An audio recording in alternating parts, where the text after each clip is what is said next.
Hey y'all, welcome to week 2 of the Three Rivers Homestead January Pantry Challenge. This is hosted by Jessica at Three Rivers Homestead. And this week, I didn't have to go to the grocery store. I didn't spend any money this week. I used just what I had. But I'll probably have to go next week. But other than that, I went the whole week without spending any money. So I'm going to show you some of the meals we had this week. I hope you'll enjoy the video. And I'll turn you around and let's get started on this week 2 of the pantry meals for the first couple weeks of January. All right, for the meals we had this week, starting out on January 1st, 2025 with the traditional Southern meal. It's supposed to bring you good luck, but I haven't really had good luck with it so far, but we do it every year. It's black-eyed peas, and I'm making some cornbread. I had some freezer slaw that I'm thawing out for that, and you always got to have cornbread. You got to have some kind of pork. You got to have black-eyed peas, so I'm making all the traditional things that you got to have. So I'm just making up some cornbread, and I had some extra bacon grease, so I'm going to pour that in my cornbread. And I'm going to do the cornmeal patties. You're probably going to see this a lot this week, but I don't know. It just sounded so good, and we had these a couple times, probably 3, but they're so good, and I could eat these probably every day with a meal. So I'm going to go ahead and fry those in the skillet because they're so easy to make. You don't have to put it in the oven and wait for 30-45 minutes. And I'm just going the easy route, opening up a can because I didn't have time to do anything else. I made some collard greens from the garden, and I will be sharing that recipe soon. So I've got collards for good luck, money. I got the pork, I've got the cornbread, and the beans.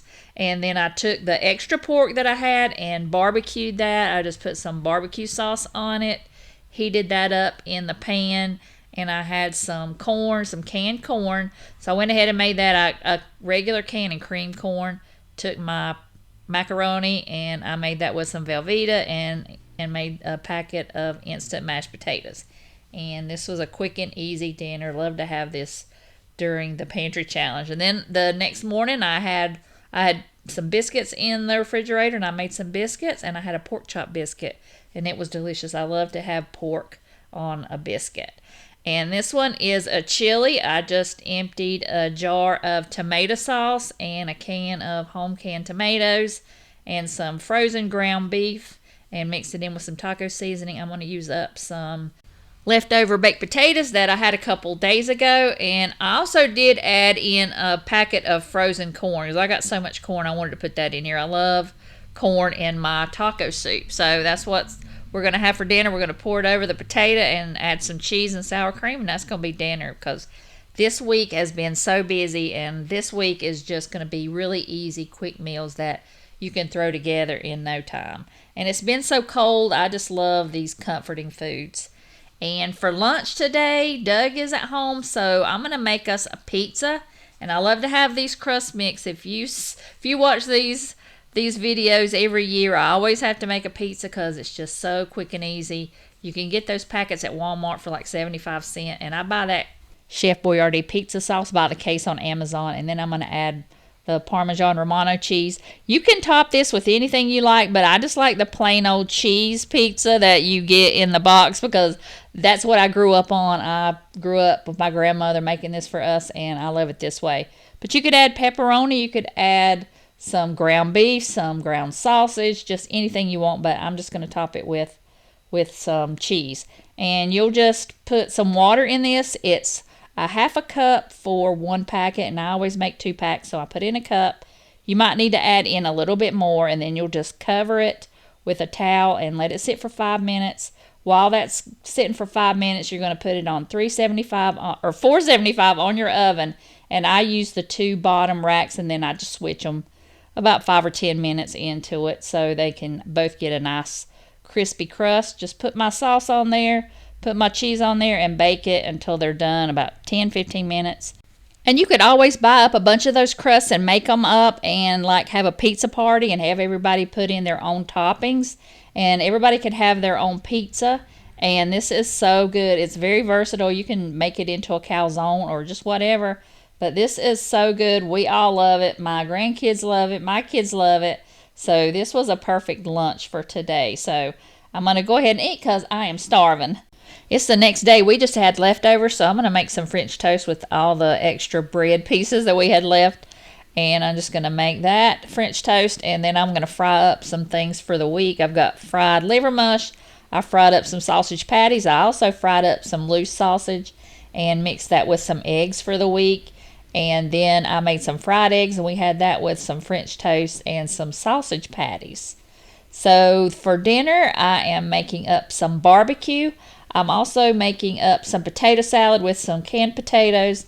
And I'm also using my home canned relish and some canned baked beans. And I'm going to add some barbecue sauce to the pork.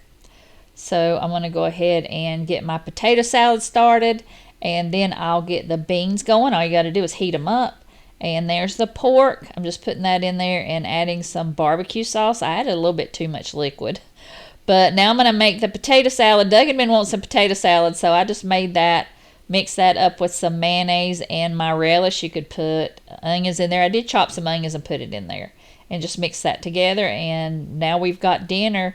You could use that barbecue in some buns, but I didn't have any, so I just made the pork with the beans and the potato salad. And it was so good. And now I'm going to make some potato soup. It's been so cold here. I wanted some soup. So I'm using up some hash browns that I already had with some ground beef and onions. I'm adding in some chicken broth that I had in the pantry and some Velveeta that I had in the fridge. And I added salt and pepper and some garlic and onion powder and just let that melt. And as soon as it was cooked about 6 hours on low, I added in some shredded cheese. And this soup was so good. It only took a few minutes to put together. I already had that ground beef cooked, so it didn't take long at all to assemble. And then I just added some sour cream, and that was dinner because it was freezing here. So now I'm going to go ahead and make some pinto beans. This is some potatoes and onions that I was just frying. I had a bunch of potatoes I needed to use up in the freezer, so I thawed those out and fried them. I am going through my produce drawers. I had some cabbage. I'm going to cook that. I add water and some bouillon cubes to that and salt and pepper. And I found a squash in there that I needed to use up, so I cut those up. I like to get those at Aldi. And I found a cucumber that I needed to use up really fast, so I missed those summer pickles, so that's what I did. I just cut that up with an onion and made like a quick pickle with some sugar and vinegar. And now I'm going to open up a can of my pinto beans. You don't need anything. I like them just like they are. I don't even add salt or anything. I just heat them up. And here's some more cornbread. I got to have cornbread with my pinto, so I'm going to go ahead and fry those in the skillet. Growing up, we lived with my grandparents, and they loved cornbread and milk. So I just love having cornbread and milk just because it brings back memories. I don't like cornbread and milk really, but I could eat it if I have to, but it just brings back great memories. And now my beans are done. All you got to do is heat them up in the pan. You could always add bacon to them or whatever you like. And my potatoes and squash are done. I just put them in together. And my pickles are done, my cabbage, and my cornbread. So this is just a great southern comfort meal for me. So you could fry these up and throw them in the freezer and have them whenever you need them. But they don't last that long around here. So this is what we had for dinner tonight. And I hope y'all enjoyed all these meals we had this week on the January Pantry Challenge. I want to thank Jessica for hosting, and I heard that she had her baby, and I saw her, and she is just precious. So congratulations to her. So I'll see y'all in week 3 of the January Pantry Challenge. I hope y'all have a great week.